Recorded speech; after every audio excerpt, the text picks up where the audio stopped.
They laughed at the old man and his dog the moment they walked in. No one asked his name.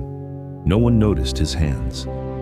But when winter closed every road and the lights went out, the same people realized something far too late. They had been wrong about him.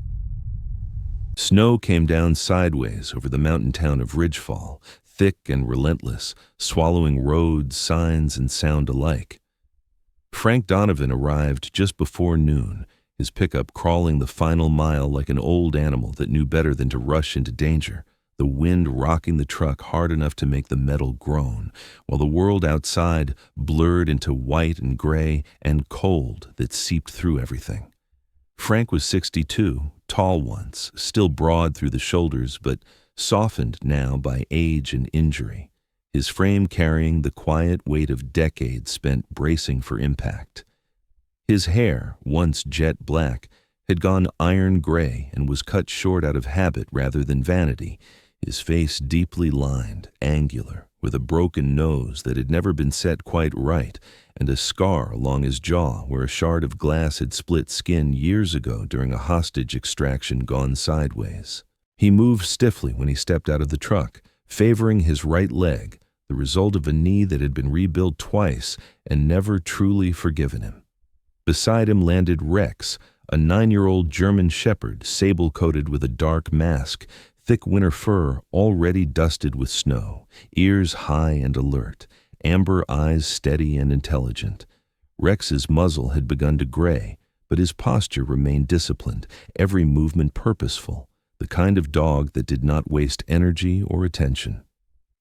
They walked together toward the Ridgefall Care Center, Frank carrying 2 sealed cases of medical equipment, while Rex stayed half a step behind his left leg, close enough to feel, but far enough not to trip him.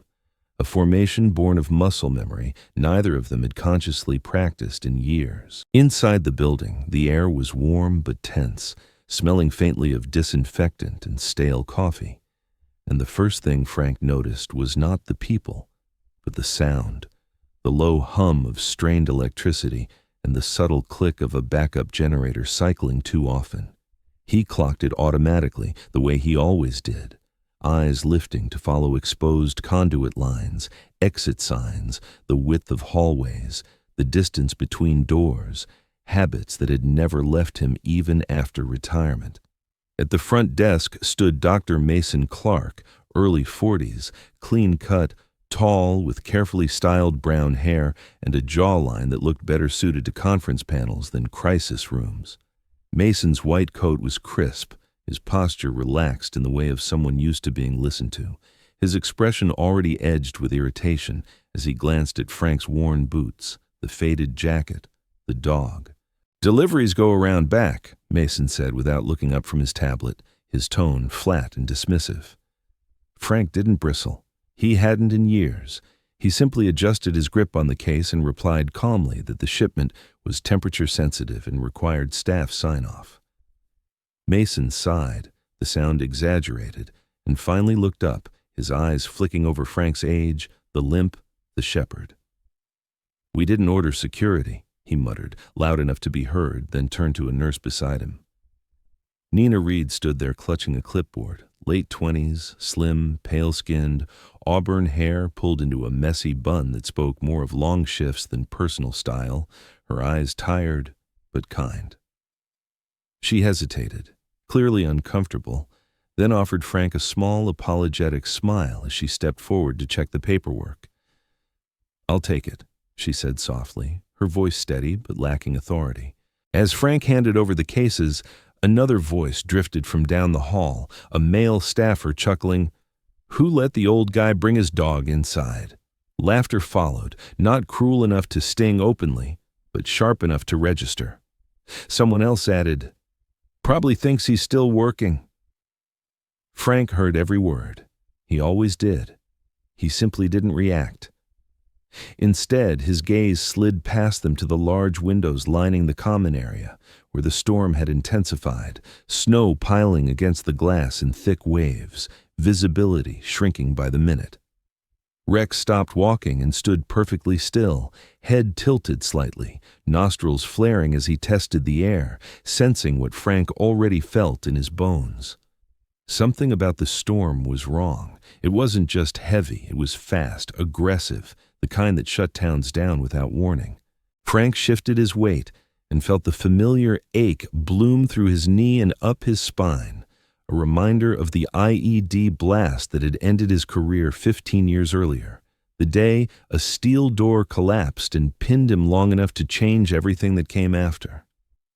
He remembered the months of rehab, the paperwork, the quiet realization that he moved too slowly now for the job he loved, and the even quieter grief that followed. That was when he'd learned how loud silence could be.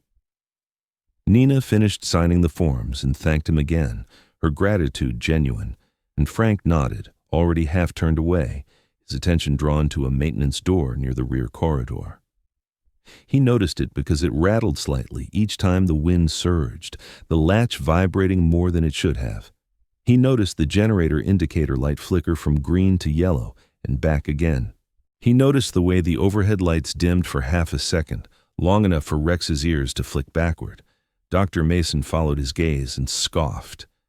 "We've got it under control," he said, folding his arms, defensive now. "This isn't our first winter." Frank met his eyes briefly then, really looked at him and saw not incompetence, but overconfidence, the most dangerous kind. He considered saying something, offering a warning, but years of experience had taught him when words would land and when they would only harden pride. So he stayed quiet. He walked toward the exit instead, Rex pacing with him, their reflections stretching thin across the polished floor. Just before they reached the door, Nina called out, "Sir?" Frank turned.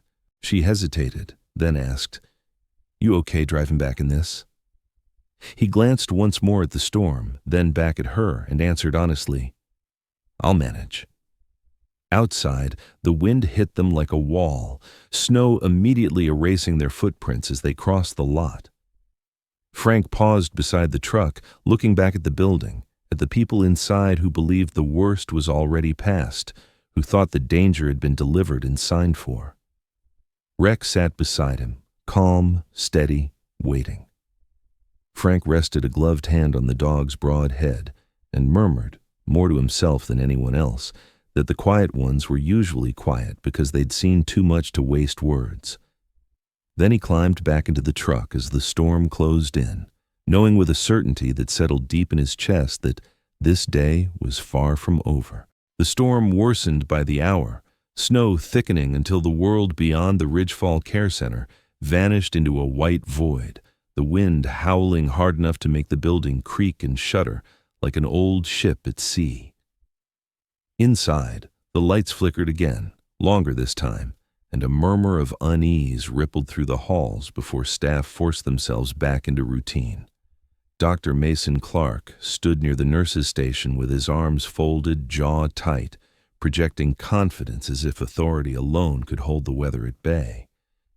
He was not a cruel man by nature, but years of professional praise and a spotless record had shaped him into someone who believed preparation was something other people worried about. Across the room, Evelyn Parker sat hunched in a wheelchair near the window, her thin shoulders wrapped in a hospital blanket that seemed far too small for the cold pressing against the glass. Evelyn was in her late 70s, narrow-framed, with pale skin that carried a bluish undertone, and fine white hair cut short for practicality. Her hands trembled constantly, not from age alone, but from a lifelong anxiety disorder that worsened whenever she felt trapped. The storm outside fed that fear now, each gust of wind tightening something in her chest. She'd been admitted 2 days earlier for complications from pneumonia, her lungs already weak, her breathing shallow even on a good day. When the generator cycled again with a sharp clunk, Evelyn sucked in a breath that didn't quite arrive, her eyes widening as panic took hold. Nina Reed noticed first. She moved quickly, kneeling in front of Evelyn, her voice calm and steady despite the tension creeping into her own shoulders. Nina's hands shook slightly as she checked the oxygen flow, her youth and inexperience showing in the way she bit her lip while thinking. She'd grown up in a coastal town and had never liked storms, something about the loss of control setting her nerves on edge, but she pushed that aside now, focusing on the patient in front of her. "It's okay, Evelyn," she said softly. "You're safe. Just breathe with me." Evelyn tried, but the harder she focused, the worse it became. Her breaths turned shallow and rapid, a wheeze rattling deep in her chest, her fingers clawing at the blanket as if it were the thing holding her underwater. The sound drew attention. Dr. Mason strode over, irritation flashing briefly across his face before he masked it. "What's going on?" he asked. Nina explained quickly, already reaching for the primary oxygen line. Mason nodded, his confidence returning now that the problem looked familiar. "Increase the flow. She'll settle." At the edge of the room, Frank Donovan stood near the wall, Rex seated calmly at his side, both of them nearly forgotten by the staff. Frank had not intended to stay. He'd been halfway to the door when the generator hiccuped and Evelyn's breathing changed. He watched now, silent, eyes tracking not just the patient but the room itself, the way the vents pushed colder air when the backup system compensated, the way Evelyn's panic spiked when someone spoke too loudly, the way Rex's ears angled toward the rear corridor where the maintenance door rattled again. Frank didn't step forward immediately. He waited, letting the professionals work, respecting the boundaries he'd learned the hard way. When Evelyn's oxygen saturation dipped further, and Nina hesitated, glancing between the wall unit and the portable tank stacked nearby, Frank spoke, his voice low and measured, carrying without cutting. "Keep her warm," he said. "Don't move her too fast. Check the portable tank before you switch. Make sure it's full." That was all. No commands, no explanations, just 3 simple statements born of experience dealing with panicked bodies in bad conditions. Nina froze for half a second, then nodded, relief flickering across her face as she followed the suggestion. She adjusted the blanket, placed a hand on Evelyn's shoulder, and checked the tank. It was nearly empty. She swapped it out smoothly, grateful she hadn't rushed. Within minutes, Evelyn's breathing began to slow. The color returned slightly to her face, the tightness in her eyes easing as the panic ebbed. A collective exhale moved through the room. Dr. Mason straightened, smoothing the front of his coat, satisfaction settling in as if the crisis had proven his earlier dismissal correct. "See?" he said, loud enough for others to hear. "Handled. No need for dramatics."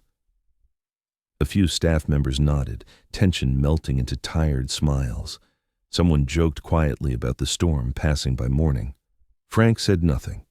He crouched briefly beside Rex, resting a hand on the dog's thick ruff, feeling the steady rise and fall of his breathing. Rex remained alert, gaze fixed down the hall, body relaxed but ready, the way he'd been trained to wait for what others missed. Evelyn looked up then, her eyes finding Frank's. "Thank you," she whispered, her voice thin but sincere. Frank met her gaze and inclined his head once, offering a small, almost imperceptible smile before stepping back into the shadows of the room. The generator hummed more evenly now, the lights held steady. The moment passed. Dr. Mason returned to his tablet, already mentally closing the incident as resolved. Nina documented the event, her hands still shaking just enough to betray how close it had felt. Outside, the wind screamed louder, snow piling high against the doors. In the rear corridor, unseen by most, the maintenance door shuddered again, the latch vibrating loose by fractions of an inch. Rex let out a low, barely audible growl, a sound felt more than heard. Frank followed the dog's gaze, a familiar weight settling in his chest, the kind that came before things went bad. He had seen this before, the lull after the first impact, when everyone believed the danger had announced itself and passed. He knew better. As the staff resumed their routines and the building settled into a fragile calm, Frank stayed where he was, silent, watching, aware that the storm outside was only part of what was coming. The first knock came from the back of the building, not loud enough to alarm anyone, just a firm, deliberate thud that was nearly swallowed by the wind screaming outside. Most people missed it. Frank Donovan did not. He felt it more than heard it, a pressure change in the air, a disturbance that didn't belong. Rex rose smoothly from his seated position, muscles tightening under his thick winter coat, ears pricked forward, amber eyes locked on the rear corridor where the maintenance door had been rattling all afternoon. Frank straightened slowly, the dull ache in his knee sharpening as he shifted his weight, his mind already running through possibilities. Weather-related damage, stranded motorists, or something worse. Experience told him storms attracted more than just snow. Minutes later, headlights cut briefly through the frosted glass of the rear entrance, beams wavering as if fighting the wind. Nina Reed glanced up from her charting, relief flickering across her tired face. "That must be help," someone murmured nearby. Dr. Mason Clark appeared almost instantly, shoulders squaring, chin lifting as if summoned by the prospect of being in charge again. "About time," he said. "Let him in." The back door opened and cold air rushed inside, sharp and biting, carrying with it the smell of wet snow and diesel. 4 men stepped through. They wore heavy winter jackets marked with generic emergency patches, the kind that looked official at a glance but said nothing specific if you looked twice. The man in front was tall and broad, early 40s, with a thick beard dusted white from snow and pale eyes that scanned the room too quickly, too precisely. His movements were efficient, economical, not the hurried clumsiness of exhausted rescuers. Behind him, the others fanned out slightly without seeming to notice they were doing it, boots placing themselves at angles that covered sight lines and exits. Frank felt his stomach tighten. Rex let out a low growl, deep and steady, not aggressive but warning. "Easy," the bearded man said, holding up a gloved hand, his voice calm but carrying an edge. "We're here to support. Power grid's unstable. We've got a portable generator and supplies." Dr. Mason nodded eagerly, already stepping into the role of coordinator. "Good. Follow me. We've had minor issues, but everything's under control." Frank watched Mason turn his back on them, watched the bearded man's eyes flick briefly to the others. A silent signal passed and received.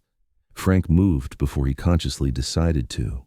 He stepped closer to Rex, fingers brushing the dog's collar, grounding himself. He took in details rapidly. No visible county insignia, radios worn under jackets instead of clipped openly, gloves too clean for men supposedly fighting through snowdrifts. One of them shifted his weight, and Frank caught the faint metallic scent Rex had already noticed. Gun oil. The men followed Mason down the corridor, and Frank followed at a distance, keeping to the side, his presence unchallenged because no one thought he mattered.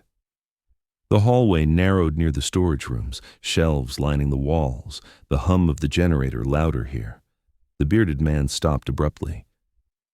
"Actually," he said, turning, "we'll need access to your pharmaceutical storage first, priority to secure controlled meds in case of evacuation." Mason hesitated, irritation flashing. "That's restricted," the bearded man smiled, not reaching his eyes. "Storm protocol," he said smoothly. "I'm sure you're familiar." Before Mason could answer, one of the other men stepped slightly behind him, close enough to crowd his space. Frank saw Mason's confidence falter for the first time. Rex's growl deepened. The bearded man's gaze snapped to the dog, annoyance flickering across his face. "We'll need that animal secured," he said. That was enough. Frank spoke, his voice low but firm, cutting through the tension. "County Rescue doesn't operate without IDs displayed," he said, "and they don't split like that in a civilian facility." The corridor went very still. The bearded man turned fully toward Frank now, eyes cold. "Who are you?" he asked. Frank didn't answer. He didn't need to. One of the men moved suddenly, reaching inside his jacket. Everything after happened fast, but not clean. Frank lunged to shove Mason backward just as the man drew a pistol. The movement wrenched Frank's knee, pain flaring white-hot, and he stumbled, slamming hard into a shelving unit. Boxes crashed to the floor. A gunshot cracked, deafening in the narrow hall, the bullet punching into the wall where Mason's head had been a second earlier. Rex launched forward with a sharp bark, teeth clamping onto the gunman's forearm, wrenching the weapon aside as the man screamed. Frank hit the floor hard, breath knocked from his lungs, stars bursting in his vision. He rolled instinctively, dragging himself behind an overturned cart as another shot rang out, spraying plaster. Staff screamed and scattered. Nina ducked behind a doorway, hands over her mouth, eyes wide with terror. Frank forced himself up, ignoring the screaming protest of his knee, grabbing a fallen metal tray and hurling it down the hall. It struck one of the intruders in the face, buying a heartbeat. Rex released the first man and darted back to Frank's side, blood on his muzzle that wasn't his own. "Stay," Frank commanded, his voice rough. The bearded man swore and barked orders, the false rescue masks gone now. "Get the meds and move." He advanced, gun raised. Frank had no weapon, no backup, and a body that reminded him with every movement that he was not 40 anymore. He used what he had. He kicked a wheeled cart into the man's legs, then slammed his shoulder into him, the impact sending pain screaming through his spine but driving them both into the wall. The gun went skittering. Another intruder rushed in, but Rex intercepted, snapping and forcing the man to retreat. Sirens wailed somewhere far off, distant and uncertain through the storm. Frank knew they couldn't hold this position. "Lock the patients in the main ward," he shouted to Nina, who froze for a fraction of a second before nodding and running. Frank grabbed the fallen gun, fingers closing around it with grim familiarity, but he didn't fire. He pointed it, steady despite the tremor in his hands, using it to force the bearded man back just long enough to create space. The intruders retreated toward the rear door, cursing, one dragging the wounded man Rex had bitten. Before disappearing into the storm, the bearded man turned and met Frank's gaze. "This isn't over," he said quietly. Then they were gone, swallowed by white and wind. Silence fell heavy in their wake, broken only by the howl of the storm and the ragged breathing of those left behind. Frank lowered the gun slowly, his arm shaking now from pain and adrenaline. Rex pressed against his leg, solid and warm.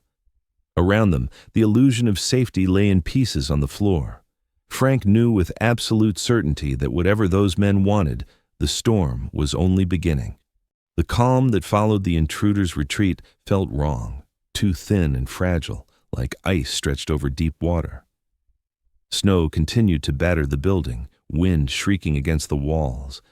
But inside the Ridgefall Care Center, a heavier silence settled, broken only by distant crying and the uneven breathing of frightened staff. Frank Donovan stood in the narrow corridor where the attack had ended, the pistol lowered now, his arm trembling not from fear but from pain and the delayed shock creeping into his joints. His knee burned fiercely, the old injury aggravated by the fall, and each breath scraped against a rib that had taken the worst of the impact. Rex stayed pressed against his leg, a solid grounding presence, ears swiveling constantly, ready for the threat to return. It didn't. Instead, voices rose from the far end of the hall, angry, confused, accusatory. "Doctor." Mason Clark pushed his way through the crowd, his white coat smeared with dust, his face flushed red with adrenaline and humiliation. The confidence he'd worn earlier had curdled into something sharper. He took in the scene, the overturned carts, the blood on the floor, the gun still in Frank's hand, and his eyes locked onto Frank with immediate focused blame. "What the hell did you do?" Mason demanded, his voice loud enough to draw every eye in the corridor. Frank opened his mouth to answer, but Mason didn't give him the chance. "You brought a weapon into my facility," Mason continued, jabbing a finger toward the pistol. "You provoked them. This is a medical center, not a battleground." Frank felt the familiar frustration rise, tempered by exhaustion. He set the gun carefully on the floor and stepped back, palms open, deliberately non-threatening. "They weren't rescue," he said evenly. "They came for the meds. They were armed." "Enough," Mason snapped. "You don't get to decide that. Security." Two orderlies appeared, unsure of themselves, hovering as if waiting to be told what reality to accept. Nina Reed emerged from a doorway nearby, pale and shaken, her auburn hair escaping its bun, eyes darting between Frank and Mason. "Dr. Clark," she began, "they had guns. I saw—" Mason cut her off with a sharp look. "You're in shock, Nina. Go check on the patients." The dismissal stung more than he intended. Nina faltered, then nodded weakly, retreating under the weight of his authority. Frank watched her go, something tight and bitter settling in his chest. He knew this pattern. He had lived it before, in rooms where rank and reputation mattered more than facts. The distant wail of sirens finally broke through the storm, faint but unmistakable. Local law enforcement, delayed by road closures and whiteout conditions, at last pushing through.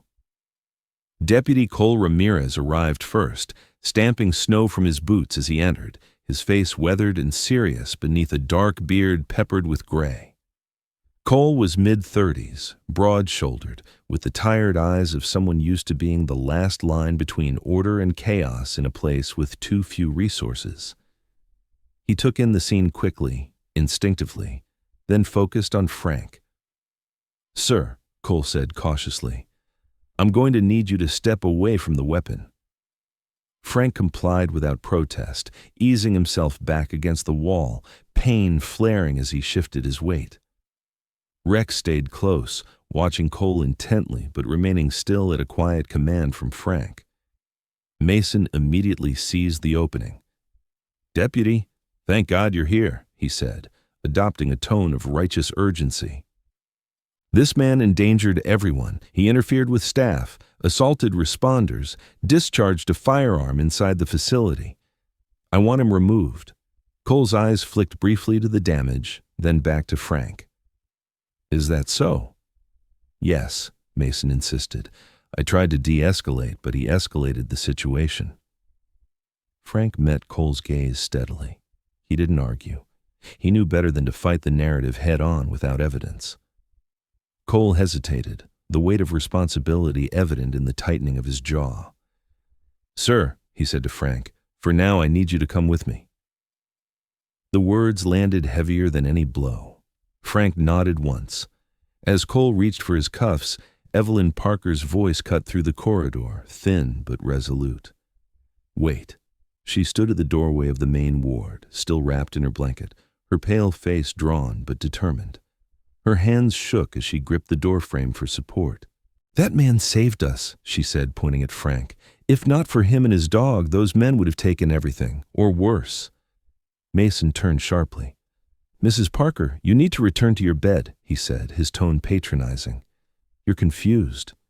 "I am not," Evelyn replied, her voice trembling but clear. "I know fear, and I know who protected me."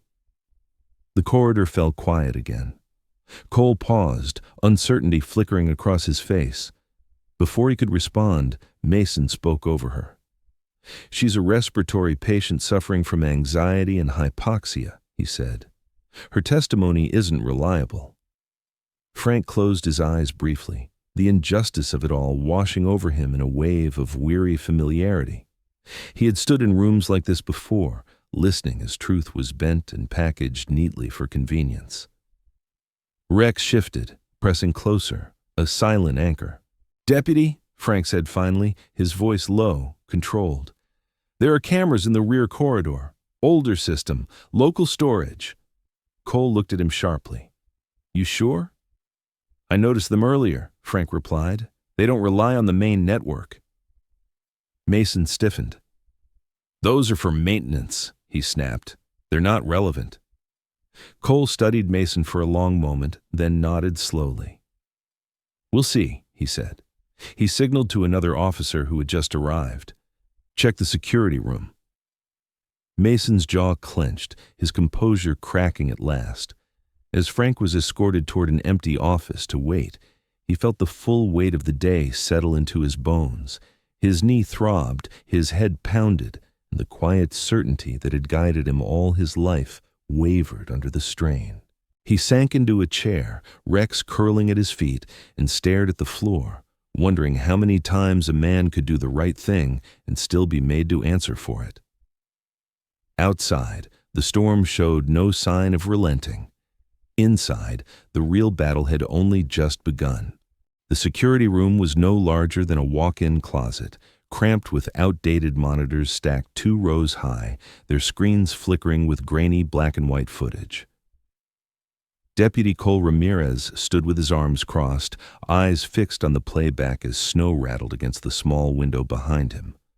The video showed the rear corridor from earlier that afternoon, the timestamp blinking steadily in the corner.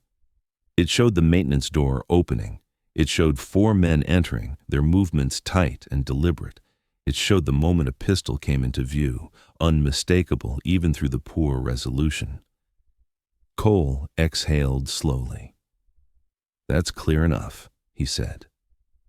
In the hallway outside, Dr. Mason Clark paced, his confidence draining with every passing second. The color had left his face, replaced by a tight, brittle smile that no longer fooled anyone. When Cole stepped out of the room, Mason straightened instinctively. "Deputy," he began, "I assume we're done indulging distractions." Cole didn't answer right away. He held Mason's gaze long enough to make the silence uncomfortable. "Those men were armed," he said finally. "They weren't rescue. And this man," he gestured toward Frank Donovan, who sat in a chair nearby, shoulders slumped from exhaustion, Rex lying protectively at his feet, "did exactly what he said he did." Mason opened his mouth, then closed it again. Words failed him. Frank pushed himself up slowly, wincing as pain shot through his knee, and stood without assistance. He didn't look at Mason. He looked at Evelyn Parker. She stood a few steps away, supported by Nina Reed, her thin frame still wrapped in blankets, her breathing steadier now but her hands trembling with emotion. "You don't owe me anything," Frank said quietly, his voice rough. Evelyn shook her head. "Yes, I do," she replied. She straightened with effort, meeting Cole's eyes. "I've been frightened most of my life," she said. "But I know courage when I see it. That man never raised his voice. He never ran. He stayed." The words landed harder than any accusation. Nina swallowed, tears welling in her eyes. "He warned us," she added softly, "about the door, about the generator. We just didn't listen." Cole nodded once, decision made. "Dr. Clark," he said, "I'm going to need a formal statement, and I suggest you choose your words carefully." Mason's shoulders sagged, the weight of consequences finally settling in. Outside, the storm began to lose its fury, the wind dropping to a low moan as snow eased into a gentler fall.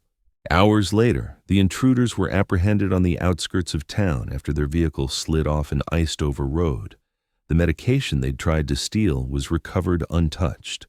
By dawn, the Ridgefall Care Center was quiet again, exhaustion hanging heavy in the air. Frank prepared to leave without ceremony, tugging on his worn jacket as Rex rose obediently at his side. Nina approached him hesitantly. "They asked if you'd consider staying," she said, "as a consultant, just for winter emergencies." Frank paused, looking out through the glass at the pale light spreading over the snow-covered mountains. He thought of the years he'd spent running toward chaos, of the long silence that followed when he stopped. He looked down at Rex, whose tail thumped once against the floor. "I'll think about it," Frank said. Evelyn reached out then, her fingers brushing Rex's fur. "Thank you," she whispered, her eyes shining. Frank nodded, emotion tightening his throat. He turned toward the door, moving slowly but steadily, no longer invisible, no longer dismissed. As he stepped outside, the storm finally broke, sunlight glinting off fresh snow. Frank breathed in the cold air and felt something he hadn't felt in a long time, not triumph, not pride, but quiet peace. The truth had spoken, and it had been enough. When the storm finally broke, everyone understood the truth at the same moment. The old man they had laughed at was the one who had kept them safe when everything failed, and the dog they ignored never left his side. And in that silence, one question settled heavily in the room. How many times have we laughed at someone simply because we never knew what they were truly capable of? The old man and his dog didn't wait for thanks. They stepped back into the cold just as quietly as they had arrived, leaving behind warmth, safety, and a lesson no one there would forget. Thank you for staying with this story until the end. If it stayed with you, we invite you to remain here and continue watching more stories shaped by the same quiet strength and human truth.